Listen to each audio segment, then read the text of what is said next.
Hi, I'm Albert Pasaoa, and this is the 635 Podcast. The 635 Podcast is about local politics, economics, and social and cultural issues in the Alvin Community College area.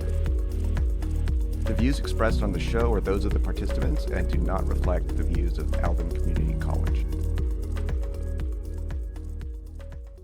All right, welcome back to the 635 Podcast, and I'm here with my guest, Ron Smith, instructor of Sociology here at Alvin Community College. Ron, how you doing? I'm doing good, man. Thanks for having me. All right. I know very little about you. I know we have somebody we know in common, Amy Acord, with PTK. Yeah. But I decided I'd want you on because I like to talk to people and find out who they are. So, Ron, just tell me, who are you? We see each other all the time, but look, I'm a person that I came from Indianapolis, Indiana, but I went to high school in Dallas, and I ended up getting a football scholarship at Texas Southern University and played college football. Oh, wow. So I was a minor in major in criminal justice, minor in sociology, and I ended up going straight to get my master's in sociology, right? So this is at Texas Southern. So always been interested in sociology, always been interested in sports, and now it seems like I can converge those aspects in the classroom in a sense. But yeah, like I said, Indianapolis, I went to high school in Dallas, or Grand Prairie, if you're familiar with Dallas area, suburbs of Dallas. But yeah, now I'm in Alvin, been all around HCC, Lone Star, all the adjunct circuit, you know. Well, tell me, I mean, we can't run from the football thing. So so now I'm trying to get. I honestly don't know much about football. I'm one of those people who watches the Super Bowl plus maybe a few games before that. But yeah. Now I'm trying to think. What is your sport? What is my sport? It used to be tennis, and then now it's jiu-jitsu. So individual sports is, for whatever reason, I don't know, maybe I'm not a team player or something like that. I honestly regret not participating more in team sports when I was a kid, and I actually went out of my way to try to make sure my kid played some type of team sport, and I think there's definitely something to that.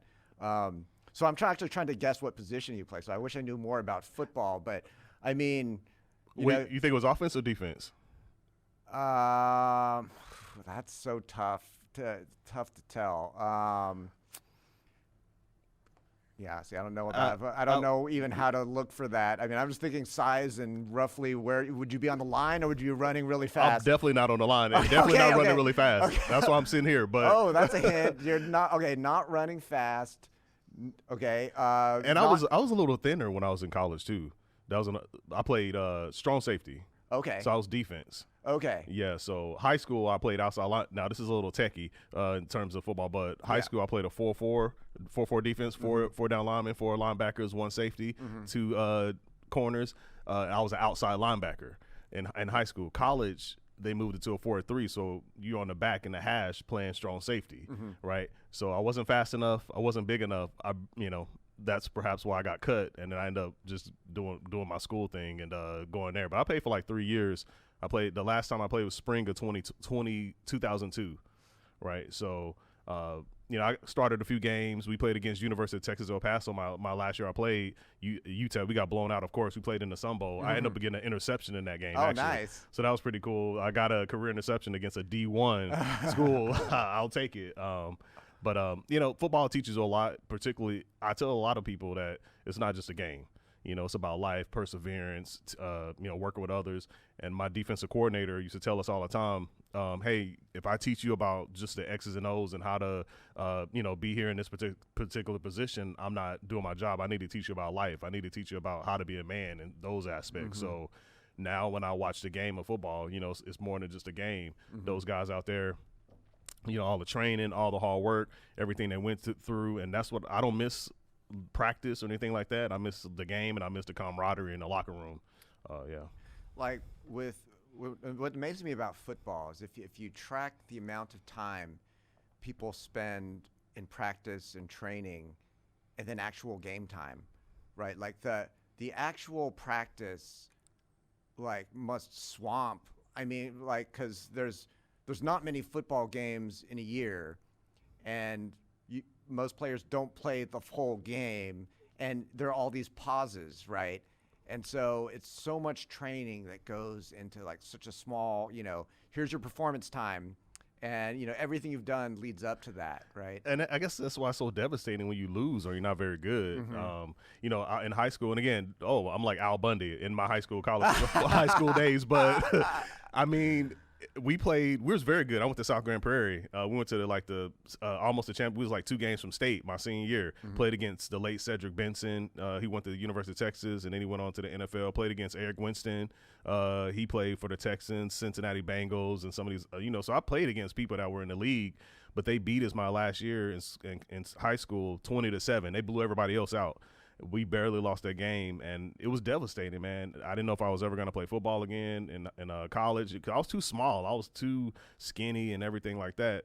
But, some junior colleges wanted me, Ranger Junior College. I think, like, Arkansas Central wanted me, I think, even though they're not a junior college. But I ultimately ended up in Texas Southern with friends that went to Rice, play football. But the bottom line is, like, it hurts. You put all that work in, you put all that time in, and then you lose the game. It can be devastating, man. I was hurt for a long time when we lost in that playoff game, but it makes you a better person, man. It definitely does. How do your expectations come into play? I mean, there must have been a lot of games where you're thinking, wow, when you play a team that's highly ranked, and what's that like? Do you just try to pretend that that's not true, or do you just say, I'm gonna just do my best? Like, what's the thought process? I mean, my deal is, they put one leg on their pants on just like me or whatever. So, you just got to go out there. You can't really look at it like, oh, this they're better than us. Oh my gosh, they're ranked. Because when we played, this was Midland Lee, so we lost to Midland Lee in the playoffs. Again, we was like two games from state my senior year, and Cedric Benson, they called him the baby back. All right, baby back. So as a fullback, Clint McNutt, he was one of the running backs, and Cedric Benson was like a sophomore. So when we was watching tape, they, their nicknames were the baby backs because they were like sophomores or whatever, just killing it. But we can't look at it like that. We got to go in there. Anything in life, you got to. There's people that's perhaps more talented than you in terms of your job that's interviewing for certain things, but you got to go in there like with the confidence and stuff like that. That's why I say, in my estimation, football particularly, and perhaps other team sports, it is something that teaches you about life, right? You go through these, the agony. You go through, like, the hard work and some of these other aspects, and that transfers over into life in terms of our jobs, whatever, preparation. Albert, look at you, man. I've heard you in your class, whatever. You're very knowledgeable. Me and you don't really speak, but obviously we see each other, and, we pass by. But I hear you in class, and I know your students love you and everything like that. It takes hard work for you to, look at us in terms of being professors or whatever. Like, we didn't get this easy. Yeah. So, and, I learned that through my sport, previous life. I'm sure you learned it through your particular aspect. So, you just got to be willing to go through the grinder and, be willing to come out and be successful. Yeah, I remember in grad school the first time I was a teaching assistant. So there was like the first day I had to actually teach people, and I was so nervous. I was like so jittery and had to like plan out what I would say. I still get like that now. Yeah. That could happen, but and after a while you just kind of just get used to it, right? No, that's true. I like going to class, whatnot, kind of like a segue, if you will, right now. But I like going to class, but I still get nervous. Even I know the stuff. I tell my students all the time, hey, even though I know this stuff, I still be in my office looking over what I'm going to talk about, looking at the material and things like that. And the same thing in football, since we're on that kick as well. You may know the plays. You went over it the entire week. You ran scout team. You went through walkthroughs the day of. A lot of times the day of you're doing walkthroughs. You never can get better. You got to keep doing it, and then when you go out there, it's like just like riding a bike. So same thing with football. When we do all the practice, we go over the walkthroughs, then we go play the game. We know the plays. Same thing when we go in the classroom. We've been doing this for so long and whatnot, and it's just, it comes like clockwork. And I like for things to be organic as well in the classroom and not so regimented. But perhaps it's a little bit different on the football field. Even though you got plays, you may have to ad-lib a little bit, if you will. So particularly depending on what position you're playing, for sure. how is it in terms of, like, obviously you're competing against another team, but how much internal rivalry is there? Is there always the dude on the team who could take your spot? Is that always potential, always looming there? No doubt. Particularly, I mean, that's just throughout high school. I started playing organized football when I was, fifth grade, in the Pee Wee leagues, they call them, or Pop Warner. And then, because I moved from Indianapolis or whatnot, and then that was my first. I didn't know how to put my pads on right or whatnot. So it was kind of weird. Then sixth grade. So I've been in organized football, played it from fifth grade all the way to like my sophomore, junior year in college, right? So there's always that possibility that you can be replaced. That's fast. And I take that, honestly, again, it's ingrained in me. I take that same mentality throughout my work or whatever. I always look at it like, hey, I can always be replaced. There's always somebody here. You know how competitive this business is or whatever. It's a lot of people. We got a great job or whatever. It's a lot of people that want to be in my position. So I got to make sure I'm the best every time I go in the classroom and things of that nature. Yeah. Yeah. But sports is so, in a way, people find out much more quickly who's better than who. Oh, no doubt. Right? No, yeah. There's, teaching. It's like a blurry line of, who, it's hard to say who's the GOAT teacher, who's the GOAT community college dual enrollment instructor. There's ambiguity, but like, in sport, oftentimes, and there are certain metrics that people can see. Who's better than who, and everything you do is so public, right? Everyone's watching, your whole team's watching, and then in a game, everyone's watching. How do you deal with that? I mean, because you're on the same team with these guys, but at the same time, the guy, may also want your spot. How does that?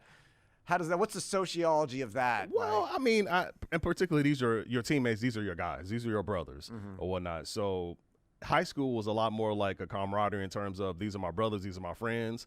College was more competitive. It started being like a job, to be honest with you, because obviously the next level after college, that's pros. Yeah. So even though you still had, your camaraderie, it was still more competitive, I would argue, in terms of the next man next to you because, they trying to take a job. It was some people I played with at TSU, they went pro and stuff. Wow. They weren't like crazy starters, but they were in the league for, they probably got a pension from the NFL because they played so long. But it's just something that you can't really think about it, but you just know you definitely watching over your back for sure. And don't get injured for sure because then, you never know if you get your spot back, particularly if you're in college because there's so much competition from around the nation and perhaps the world as opposed to high school where, you're probably the top dog. And if you get hurt, when you get better, you're getting back in there for sure. Yeah. If you're the top dog, you're hurt, and then everyone sees, oh, my God, we needed him. And, like, you watch your team go down, you're like, haha, because I wasn't there.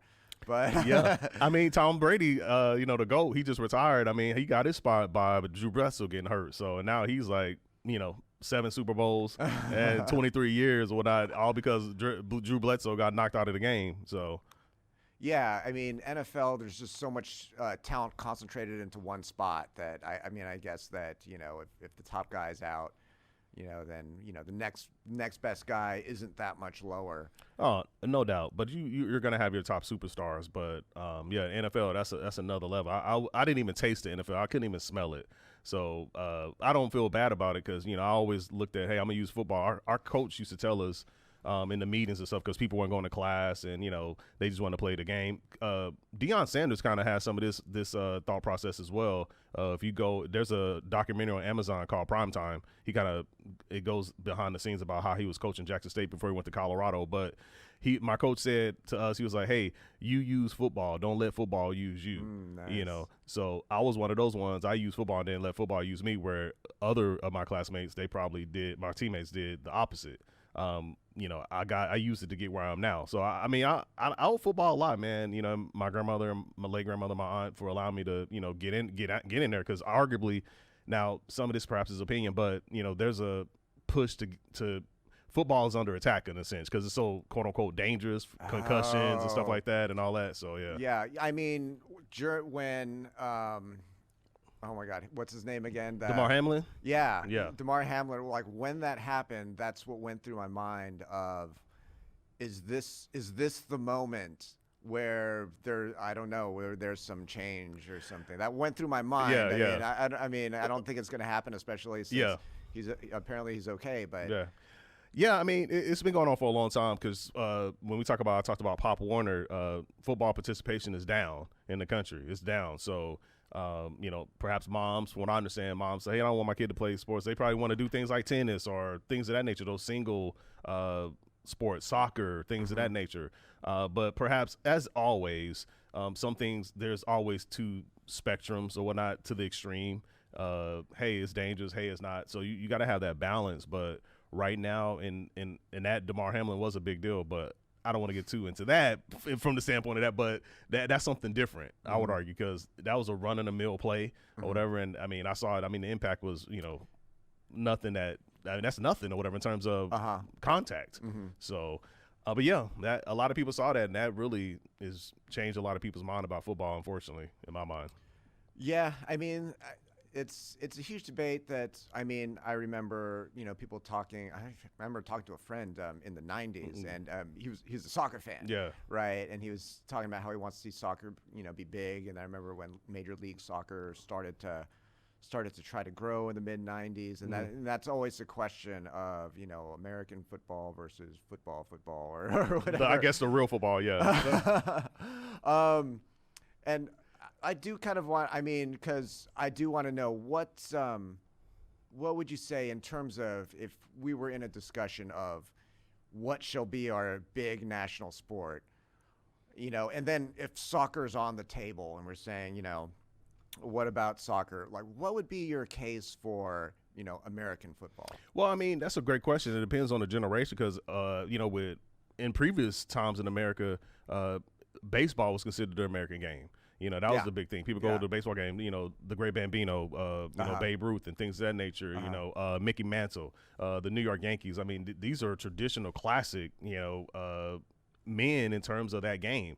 But now over time and whatnot, things are changing from the standpoint of, I'm not a huge baseball fan, to be real with you. I watch like the Astros, of course, and I watch the playoffs, but it's so many games. I mean, and then there's an argument right now, I would argue, if we say in terms of a game in the country being like quote unquote the most important or America's game, the NBA basketball is a big thing too. Cause I mean, look at Steph Curry, he's changing the game in terms of who can be successful in the NFL. I mean, in NBA. So he's like, I don't know, 5-6 foot or whatnot, not even 200 pounds. And he's shooting threes. That shows just a general person in America, like the kid, like, man, I can do that, as opposed to in terms of football where you have these guys who are like 6'5" and 240.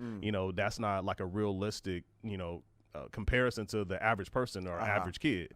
So, I mean, there's a debate. I would argue that the NBA really basketball is something that, and then to be fair, in terms of just like basketball has really, penetrated the culture in terms of like hip hop and some of those popular notes like the LeBron James, and that came in with Alvin Iverson, like in the early 2000s when he came out of Georgetown. He changed the game in terms of like how basketball was perceived in the culture. So you have this dual dichotomy with sports, particularly NBA, as far as like it's pop culture, like Meek Mill, like you have like Drake sitting in the front row, like these celebrities and stuff like this. So don't keep your eyes on the NBA, particularly basketball.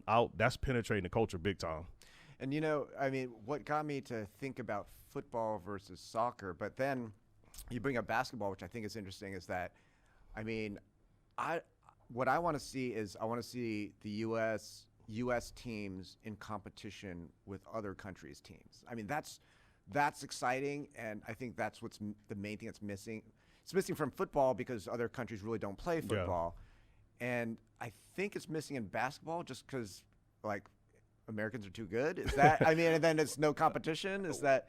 Well, I mean, when you have the Olympics and stuff, we had the Redeem Team, right? That was LeBron James, these other guys recently about the Olympics, because previous to the last few Olympics, the American team has been terrible. Like the Dream Team in the early 90s with Jordan, Magic Johnson, and all like those old school legends, if you will, the game, like they would dominate early 90s, but then we came into a lull in terms of the Olympics and basketball where we basically flat out were terrible. All right, so that's why you had the recent, I think it's a documentary on Netflix, it's called The Redeem Team. Oh, that sounds fun. Yeah, and they're basically trying to say, hey, we're trying to get back to that dominance, if you will, that we used to globally. Now, in terms of football, it's interesting because the NFL recently, if you look at their schedule, like the past few years, they've been doing a lot of games particularly early in the season, abroad. Like in England, they're going to have a game coming up next year in Germany. So you do have like this aspect to try to get it more globally, just like everything else that is globalized essentially. But I would argue the NBA, they're trying to get back to that 1992 dream team dominance that they used to be. And of course, like you said, NFL, I mean, everybody doesn't have a football team, national football team. Yeah. I mean, it would be interesting to see more, I guess, international play of basketball. I guess it would just have to be, what I would have ended up being would be an actual NBA, a current NBA team, like the Warriors going off and playing another country's team. But then, of course, there's a question of nationality and stuff. But yeah, I'm a huge sports fan, of course. My main ones I'll watch is football, basketball, and that's pretty much it. But I'll check out other stuff. But the NBA, they're already they're very big in terms of international. Now, what you're talking about, hey, let's have the Warriors go play another team. I don't know if that'll happen necessarily from the standpoint of marketing and perhaps ownership and stuff. But you do have a lot of foreign players, European players, coming here and playing in the league. You have several European leagues. Chinese leagues like Stephon Marbury, he went to Georgia Tech. This is early 90s, mid 90s. He played in the NBA for a short period of time with Kevin Garnett and stuff like this. He went to China toward the end of his career here in NBA. He was late 30s, and he became a national phenomenon out there, in his 40s, still playing or whatever. So China is one of the biggest supporters of basketball. In general, and there's a different dichotomy there too with the some of those other aspects. They're down on LeBron here in the United States because of that. But yeah, I mean, very big in terms of international NBA. I would, because now I'm kind of thinking, because I really do watching Soccer World Cup, watching France and Argentina. I'm not even a huge soccer fan, but I did watch a lot of the games during World Cup. And and I'm glad, because I'm like, wow, this is an awesome game. And then to hear other soccer people saying that was the best soccer final at the World Cup ever. Yeah. And I'm like, wow, I'm so glad to have seen it. And I mean, I'm just imagine if I were actually French or in Argentine. I'm like, wow, my head would be exploding or something. And so I mean, I'd really like to see more of that dynamic. I think that would. I think that's kind of what's missing. Yeah. That we have in the United States. I'll watch. I mean, in a way, this is stretching out into maybe our national character, but when you look at a Brazilian soccer team and the whole crowd, the Brazilian team, they're singing the same song. Yeah. And they're singing songs throughout the entire match. Yeah. And I'm like, what would we sing? That's do we even know a song? Could we sing a song? And it's why do we not really do that? And it's because we don't really play other countries, right? Or if we do, it's an exhibition, and there's no contest. There's nothing really on the line. So maybe if it comes out to basketball, it would be somebody starting an international league that would not involve. It would have to be separate from the NBA, and it could not have top players. Here's a question for you. Do you think a mid-level D1 basketball college team in the United States, if they faced off against a typical pro-Chinese team, what do you think the results? I mean, I want to see that. What you're describing, I think it kind of already happens in a sense, because you do have college players playing against international, teams. I know that for sure. But it depends on what college it is or not, because right now there's kind of a diluting aspect in the college game, basketball particularly, because you already have students that are coming out of high school, and because of NIL, name, image, and likeness, some of these players, they're looking for money in some of these colleges, but if they don't want to go to college, now you got these other leagues that have started up. I don't know off the top of my mind where you can get paid right away or whatever, right? And you also have the G League, if you will, in the NBA. So even if you don't go to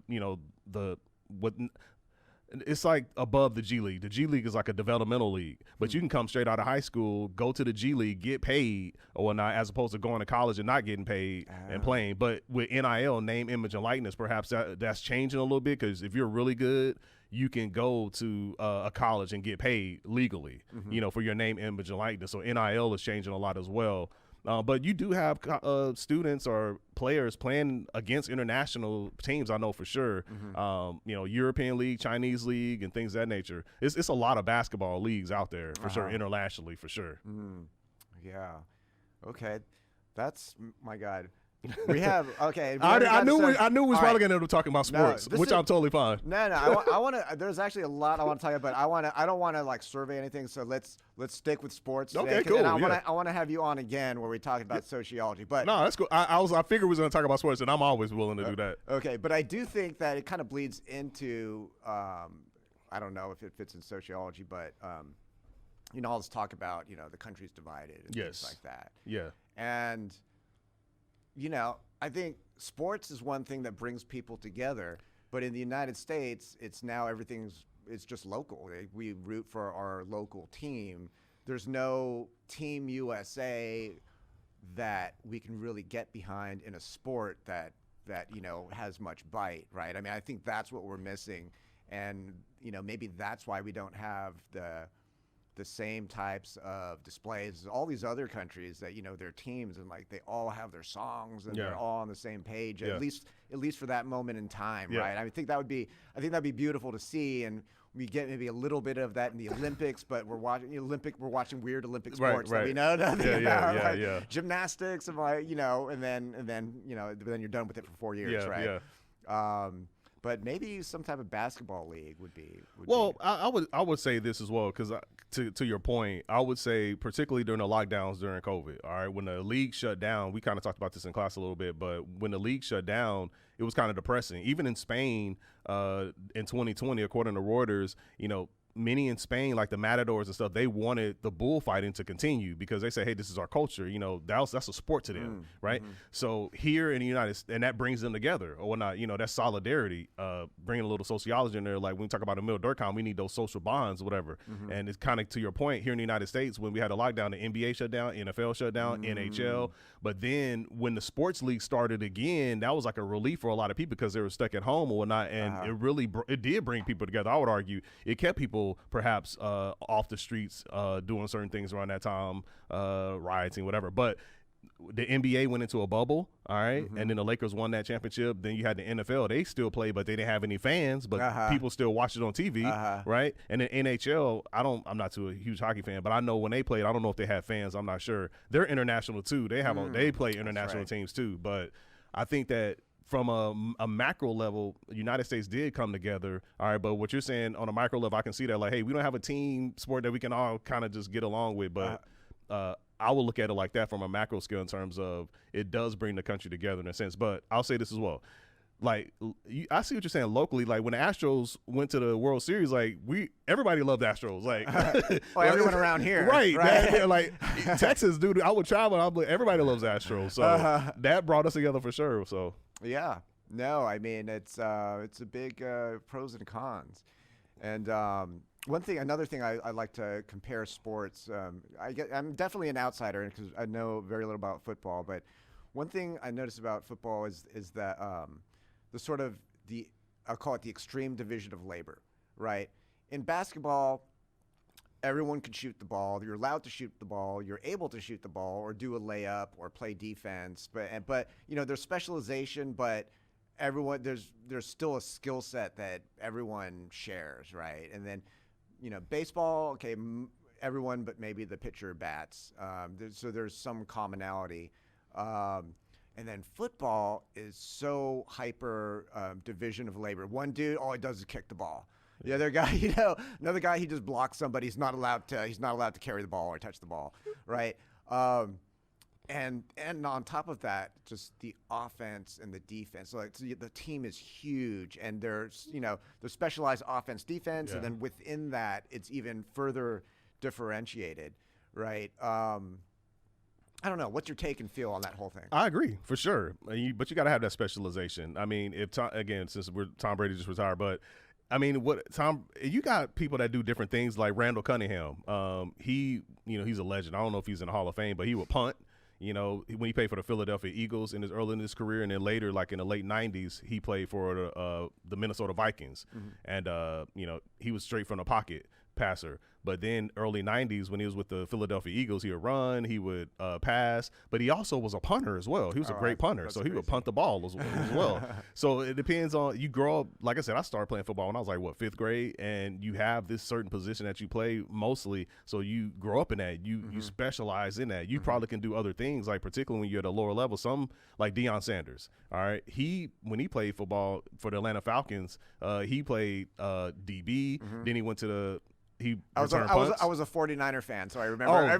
That team was stacked, dude. Like, I love that team. That team was stacked, man. I love that team. So, but yeah, he played wide receiver or whatnot. So, I mean, you have these very, top-notch athletes. They can do a lot of other things, but and then you got to consider also injuries as well. So you can do these other things or whatnot, but what is your specialization? You probably want to stick to that, because you start doing other things, you can get injured. And then we are at a higher level, like the pros, and perhaps even at the top level, like these big colleges like Alabama or something, now you're talking about money. Your body is everything. So you got to kind of keep that in mind as well. So but it's still, even on top of that, it is hyper division of labor. I would agree with that. Specialization is everything. Yeah. And now that I'm teaching inside the high schools, of course, each of these high schools, football is big. But that did get me thinking that, in a way, it's kind of a unifier in the sense that, each of these players, they're a small part of this huge machine. But their, participation is vital to making that whole thing work, right? And so it's I could see how, in a way, it does represent sort of the larger school or the larger area, in that it's much harder to just be selfish, right? In a way that a high school basketball kid who's really good can be selfish and score like 50 points or something crazy like that, right? And it's an amazing amount of organizational skill that's required in coordination and training, and that aspect sort of blows me away. I mean, that's what I do admire, is the ability to coordinate all that stuff. No, I mean, I agree with you, and I think that's where, and I see the time goes by when we're having fun, but I agree with that. But I think it goes back to what we talked about at the very beginning. The team sport makes you understand that you're not the only person. And when I was playing football, there's no I in team, right? So, but then people like, there's a me though. Okay, but that's for the people that's super good. I never was like great, and I wasn't great at football. I just was a hustler. Like, I was a hard hitter and stuff. But my deal was, I knew my place on the team or whatnot, so I'm going to blow up the center or whatever the case may be. But that mindset, like, man, you got to do your part. That is, teaching you not to be selfish. That's teaching you to care about other people. That's why I say it translates into a life aspect. All right. And I think that's good, Yeah. But when you're super talented, when you're, uber talented, perhaps that gets in the way. You look at people like, this is old school, like T.O., he's crazy. Terrell Owens. Oh, yeah. Yeah. I mean, he was super talented, but I mean, his ego was out of control. And, it was devastating to the team in a lot of ways. And you have players like that today in the league. So with the NIL, name, image, and likeness in college, perhaps some of the same things. Everybody's not going to get paid like $1 million, like the quarterback for forget his name. His last name is Young. He's about to get drafted in the NFL, but he was getting like $1 million, whatever, NIL or whatnot money. Everybody's not going to get that, but he was still staying cool-headed and caring about the team. That says a lot about his character. Yeah. Right. So, sports is interesting when you really analyze, but I'm a sociologist. I analyze everything, but I like to watch it for fun too. Yeah. What's let's finish this go maybe like 5 or 6 more minutes, but what was your view in terms of how aware were you in terms when you started playing football? I was going to ask you, did you want to turn pro? But I guess doesn't every kid dream about turning pro? Like, walk me through your mindset from kid. Maybe this is a 3-hour podcast. No, I understand. But tell me what your mindset as a kid. Man, look, when I came from Indianapolis, man, and I moved down here to Texas when I was like 8, it was a culture shock. I moved from the inner city and I moved to straight suburbs, a lot of Caucasians, everything. It was kind of crazy to me. But then I ended up getting in sports, football. I saw these people playing, these kids playing out there. I was like, hey, I went up to them, hey, how can I do this? It was like, go tell your parents. They signed the waiver, and then I went out there. But I was like, man, it was fun. But as I start getting further up the ranks, like middle school, high school, I think when I was in high school, my junior, senior year, I was like, hey, man, maybe I want to go pro or whatever. But then as I got in college, I said it was like a job. I realized, like, hey, man, I'm not that good or whatever. You know, I started a handful of games. I was mostly a special teams player, which is fine, you know. I got hurt. I ended up getting rotator cuff tendonitis in my right arm. So, you know, that kind of slowed me down. And then I started to realize I just kind of lost the love for the game, to be honest with you. I was just like, hey, I just want to go to school, you know. And I think that my coaches kind of felt that in me or whatever. So they pulled my scholarship or whatever like this. You know, every year you're getting evaluated. Oh, wow. You know, every year you're getting evaluated. So if you're not good that year, they can take your scholarship anytime. I mean, that's just how it goes. Yeah. So I was like, okay, you know, so they was like, hey, they gave me a letter. We're no longer going to renew your scholarship. I was like, okay. I freaked out a little bit, but then I was like, hey, I'll just go to school. I continued going to school. And it worked out for me. Yeah. But I think by the time I was like a junior in high school, in college, I was like, I'm not going pro. I'll just go to school and get my degree and stuff like that. Okay. And I end up, you know, doing other things because I mean it takes a lot of time, you know, practice. I mean that's all you're doing. You're just football. So I kind of got burnt out. Yeah. And you know that's what it was for me. So.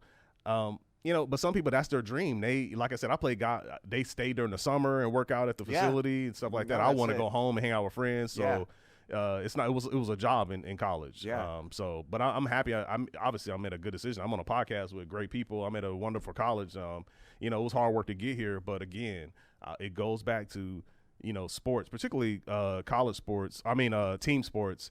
It's about learning to work with other people, perseverance, etc. I go back to, and perhaps even with jiu-jitsu, the stuff that you're doing. I mean, I used to be a orange belt in Taekwondo. All right. Yeah. So, but I stopped to play football. Or whatever. Okay. Yeah. I think the next level I was gonna be a green belt or whatnot. I wanted to be a black belt. I used to want to do. I was in karate too, so I used to love karate, man. I always thought about going back to it, but perseverance, some of the things they were teaching us in that, you know, they got philosophy in that and everything. Yeah.